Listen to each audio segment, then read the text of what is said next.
Welcome to all. In last video we have done with a prime field and we see what is a finite field. We call the finite field as a Galois field also.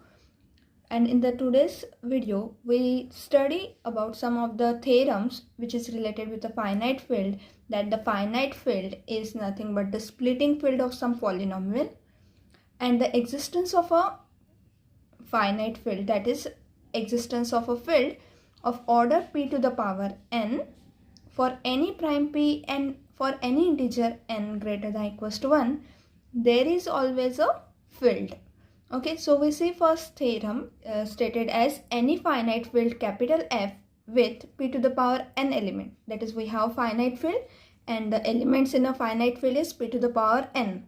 Okay, so this finite field we have to show that it is a splitting field of this x p to the power n minus x. That is, this is polynomial defined over Fp. What is Fp? Fp is the field with the p elements whose characteristic is p. So this is a field over the Fp and we have to show that this capital F is a splitting field of this polynomial. Also, we have to prove that consequently any two finite fields with p to the power n elements are isomorphic. That is, if we have any two finite field and which contains p to the power n element, then they are always isomorphic. Okay, so we prove this theorem. So in a proof we write, to show that any finite field capital F, okay, that is, we have to prove that this finite field capital F with p to the power n elements is the splitting field of the polynomial x p to the power n minus x, which is a polynomial in over Fp. So this capital F, we have to show that this is a splitting field of this polynomial. Okay, so to show this we have to show that every root of x p to the power n minus x belongs to Fp over x is in F.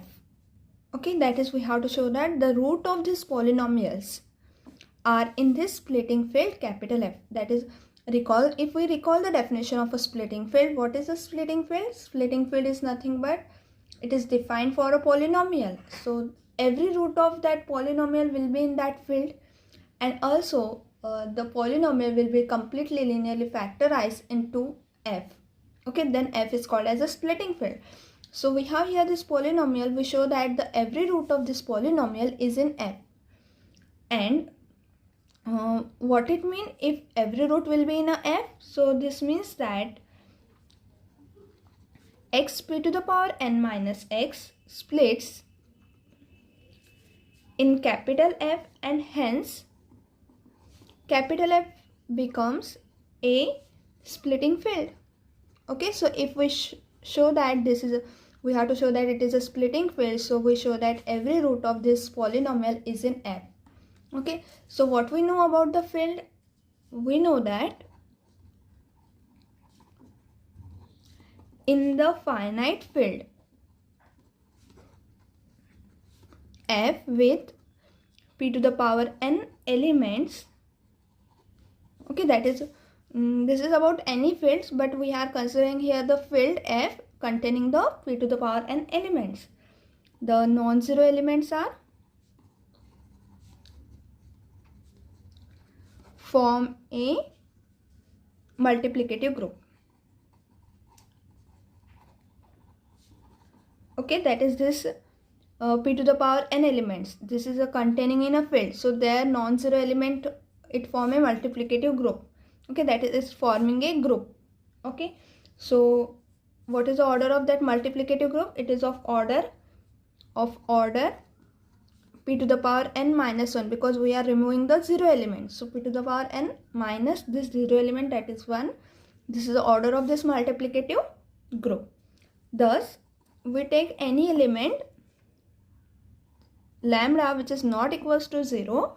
This is in capital F, then what this implies that lambda to the power p to the power n minus 1 is equals to 1. Why this is so? Because it is forming a that is non-zero element of capital F forming a multiplicative group, and its order is p to the power n minus 1.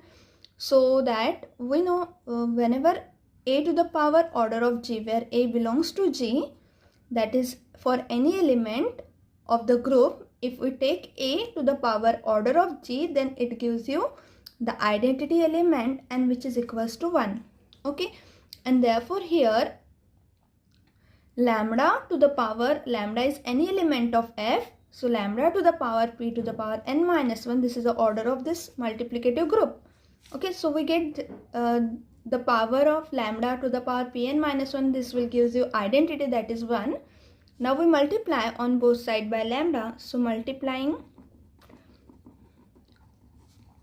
on both sides by lambda, what we get that here, lambda p to the power n equals to lambda. Okay, so after multiplying we get this. Now if we look at this, what we get that here, lambda p to the power n minus lambda equals to 0. So this is an equation if we substitute lambda in the polynomial x p to the power n minus x. Okay, so what we get here, if we substitute lambda in this, we get 0. So what this implies, lambda is a root of this polynomial x p to the power n minus x. Okay, and also if lambda equals to 0, then what we get, lambda p to the power n equals to lambda. That is the same condition we get here. So 0 is also a root of this polynomial.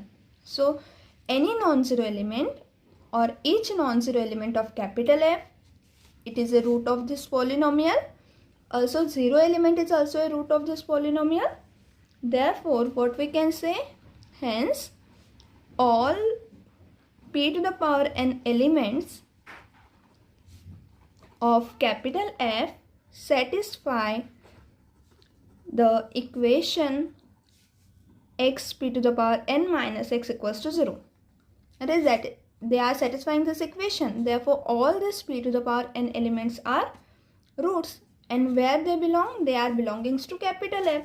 Okay, so what we get here, because x p to the power n minus x, this is a polynomial over fp in a variable x, has only p to the power n roots. So it follows that f coincides with the set of roots of x p to the power n minus x. Okay, so what we get here, that see what we are saying, x p to the power n minus x, this is a polynomial and the degree of this polynomial is p to the power n, so it has only p to the power n roots. Okay, now what we have seen about f, every element, that is which is non-zero element and zero element, both elements will be the root of this polynomial. Therefore there are exactly p to the power n element, and what we get, the order of f is also p to the power n. So they are coincide with the, that is the elements of f coincide with the root of this polynomial. Okay, so what we get, that what we have shown here, that every element of capital F is a root of this polynomial, or the root of this polynomial will be belongs to capital F. Okay, and thus capital F is a splitting field of x p to the power n minus x, which is belongings to this polynomial is in over fp. Okay, so here we have shown that f is a splitting field. Now what we have, we are remaining to show that we have to next prove, consequently any two finite field with p to the power n elements are isomorphic. Okay, so we have to take any two finite field containing p to the power n element, and we have to show that both the fields are isomorphic. So in the next part we prove. Now we show that any two finite fields with p to the power n elements are isomorphic. Okay, so we have to take any two finite fields. So we let capital E and capital F be two finite fields.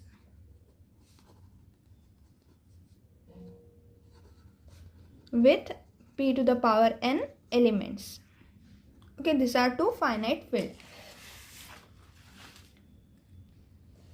So we let because we are letting with the two fields E and F be any two fields with p to the power n element, and we know the theorem. So by the theorem, what is that theorem is? We have stated here firstly that theorem, let capital F be a finite field, then the characteristic of capital F is prime number p, and F contains a subfield Fp which is isomorphic to Zp. Okay, so that this theorem we have seen in the last video, which tells that if F is a finite field, this theorem is about a finite field. Okay, so if any field is a finite field, then the characteristic of F is, that is the characteristic of F is a prime number and it contains a subfield Fp. Okay, so we use here because E is a finite field, it contains a p to the power n element, so E is finite field. So what we can say, the characteristic of E is prime number p and it has a subfield Ep. Okay, we let the subfield of E as Ep and the subfield of F as Fp. Okay, and both has a characteristic p. So we use this theorem and we write E and capital F contains subfield Ep and Fp, each of p elements. Why it is of p element? Because we have seen here in the theorem that they are isomorphic to Zp, so the number of elements in the subfield are p. So E and F contains a subfield Ep and Fp and both will be of p element. So also what we know about also E and F, because we are taking this E and F, we have to show that these fields are isomorphic, but as we know that this E and F will be a finite field containing p to the power n element. So we have shown that any field which contains a p to the power n element is a splitting field of this polynomial. So what we have said that also E and F are splitting field of x p to the power n minus x over Ep and Fp respectively. Okay, that is they are splitting field of this polynomial over the fields Ep and Fp, and Ep and Fp both contains a p elements. Okay, so what we can say that since Ep and Fp are isomorphic because they are the splitting field of that is they are the polynomial x p to the power n minus x is defined over Ep and Fp and both have the characteristic as a p. So Ep and Fp are isomorphic and by uniqueness theorem of a splitting field. Okay, so by uniqueness of splitting field, that is what we know about the uniqueness, that is splitting field are isomorphic. Up to isomorphism the splitting field are unique. Okay, so up to isomorphism. So using this theorem, because the fields that is over this polynomial is defined, they are isomorphic. So also by using the uniqueness of a splitting field, E and F are isomorphic. So we get E is isomorphic to F. Okay, so what we have shown here, that if we take any two finite field containing p to the power n elements, then they are always isomorphic. Okay, hence the proof. So we have completed here our proof. Now in the next theorem, we prove that the existence of a field with a p to the power n element, that for any prime p and for any integer n which is greater than equals to 1, we have a field of this order. Okay, that is, for example, if we take p is equals to 2 and n equals to 2, so we have the field of order 2 square, that is equals to 4. If p equals to 3 and n equals to 2, then we have 3 square, that is equals to field of order 9, that is field containing 9 elements. Okay, so we have the fields, and for every field what we have the polynomial x p to the power n minus x, which is belongs to this field, belongs to the polynomial over fp in a variable x. So corresponding to each p to the power n element, we have the polynomial which is defined over fp. Okay, so what we can say, in the next theorem we prove the existence of the fields of order p to the power n. So our theorem, which is stated as, for each positive integer n greater than equals to 1, that is for every positive integer, and for each prime p, the roots of x p to the power n minus x belongs to the zp. That is, this is a polynomial defined over zp. In its splitting field over zp are all distinct and form a field. That is, what we have to show, that we have to prove the existence of a field for each prime p, and for each n we have a field p to the power n containing p to the power n elements. Okay, so for this we have this polynomial x p to the power n minus x, which is a polynomial defined over a field zp. That is, this is a field containing p elements and having a characteristic as a p. So we have to prove that the roots of this polynomial form a splitting field and it contains p to the power n elements. Okay, so what we say, that the roots of this polynomial are distinct and therefore they form a field with the p to the power n element. Okay, so we have seen here, that that the splitting field for each positive integer n greater than equals to 1 and prime p is nothing but the splitting field of this polynomial, okay, containing all the roots of this polynomial. So in proving, we have to prove that there are distinct root of this polynomial and all this distinct root will form a field. Okay, so we firstly prove this and then we prove that f is the splitting of this polynomial x p to the power n minus x over zp.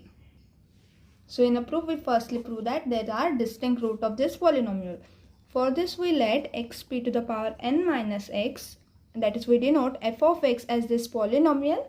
This is a polynomial over zp in a variable x. We take the derivative of this.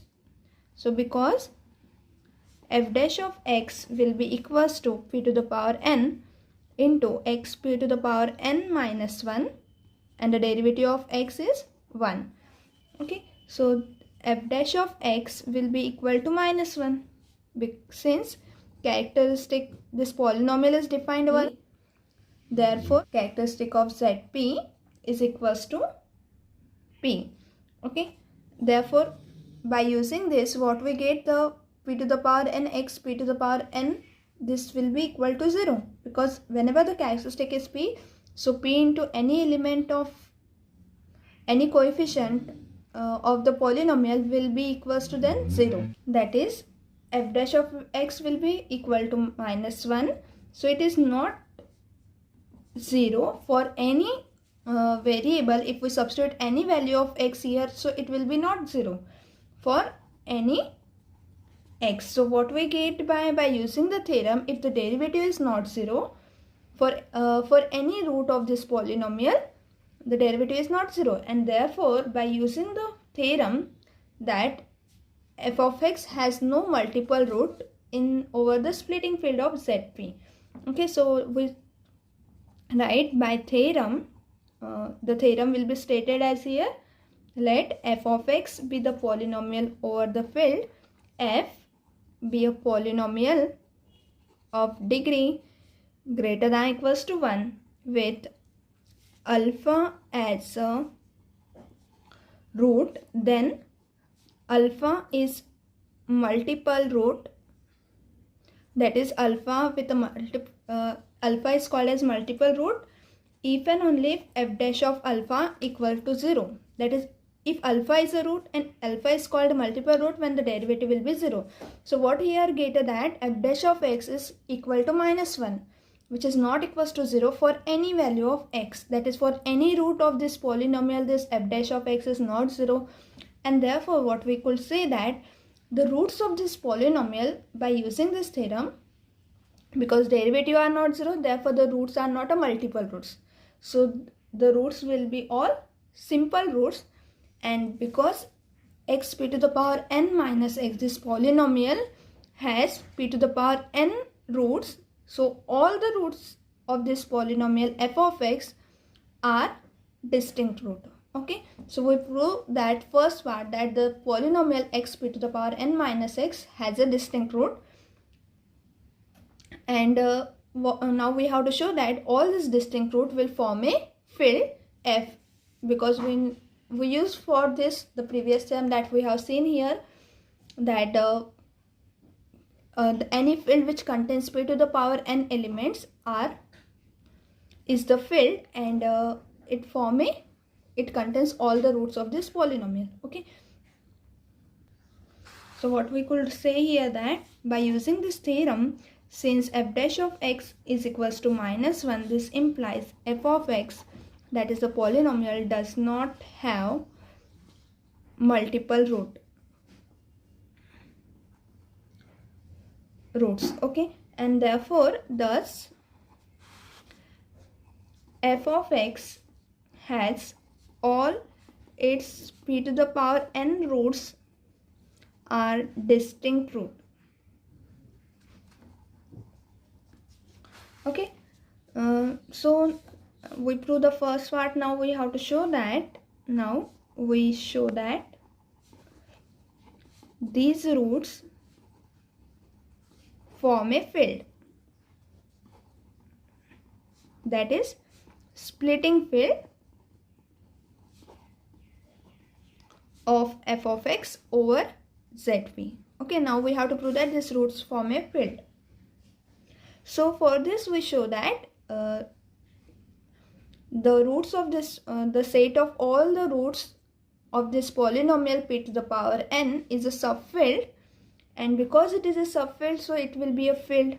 Okay, so we prove here that we let alpha and beta be the roots. We take any two roots for showing that it is a field. So alpha and beta be any two roots where beta is different from 0. That is, we take beta is not equals to 0, that is beta is non-zero element, non-zero roots. Okay, so then what we can say, alpha plus minus beta to the power p to the power n. We are considering this, and we show that this alpha plus minus beta, that is sum of the two roots, is again a root.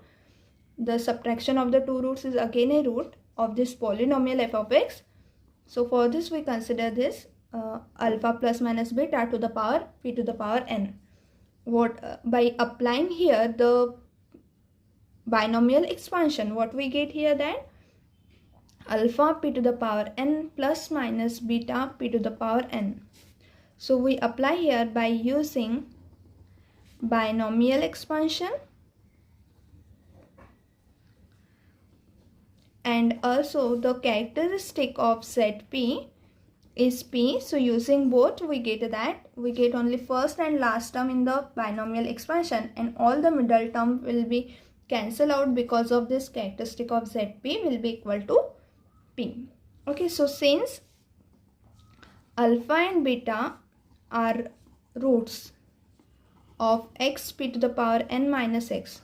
Okay, so alpha and beta are roots, therefore they satisfy this equation, that is this polynomial. So alpha p to the power n minus alpha will be equal to 0 and beta p to the power n minus beta will be equal to 0. So what this implies, alpha p to the power n will be equals to alpha and beta p to the power n equal to beta.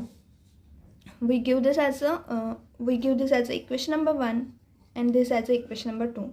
So substituting the value of alpha p to the power n and beta p to the power n from this equation 2 in equation 1. So we have equation 1 implies alpha plus minus beta to the p to the power n will be equals to, the value of this is alpha plus minus the value of this is beta. Okay, so therefore alpha plus minus beta is the root of f of x. So what we get here, alpha and beta be two roots of the polynomial, then their sum is also a root and the subtraction is also a root. Now we prove the second, that alpha beta inverse p to the power n, that is alpha beta inverse is also a root of the polynomial f of x. So for this we consider this alpha beta inverse to the power p to the power n, that will be equals to alpha p to the power n into beta inverse p to the power n. So that will be equals to beta p to the power n to the power inverse. Okay, so again using equation number 2, what we get here, alpha p to the power n is equals to alpha, beta p to the power n equals to beta and its inverse. So using equation 2, so what we get here, alpha beta inverse to the power p to the power n will be equals to this. What this implies, that this implies alpha beta inverse is the root of f of x. Okay, so what we have seen here, that this is also a root and alpha beta inverse is also a root of f of x. Thus the set of roots forms a subfield. That is, if we consider the set of all the roots of the polynomial f of x, then what we have shown, that the sum is also belongs to that set. Alpha into beta inverse is also belongs to the set. So for showing the subfield we require only this condition required to show this. Okay, so here the set of root forms a subfield because we have shown this two condition. Okay, therefore this form is subfield of which, of the splitting field of the splitting field. Okay, and the splitting field contains, because this number of roots will be here p to the power n. Okay, so this splitting field and the set of root will again coincide. Okay, so splitting field and the roots of polynomial,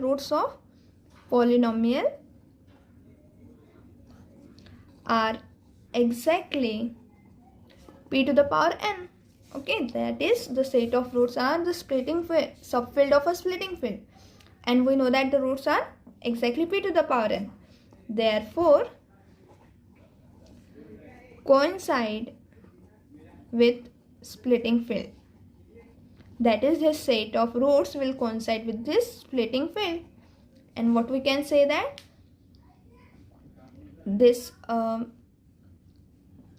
the set of root, that is the set of all distinct root of the polynomial, will form a field and it is a splitting field of the polynomial. Okay, and hence we have proved here the complete proof. Here we get here that we have to prove here in the first part, we have to prove that this polynomial has a distinct root, and we have to also show that f is the splitting field of this polynomial.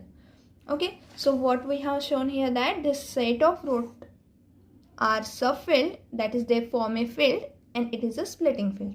Okay, hence we get a proof of the theorem and hence the proof. Okay, so in the next video we see some more theorem on the splitting, on the finite field, that is some results on that. Okay, so here we conclude our today's video. Thank you everyone.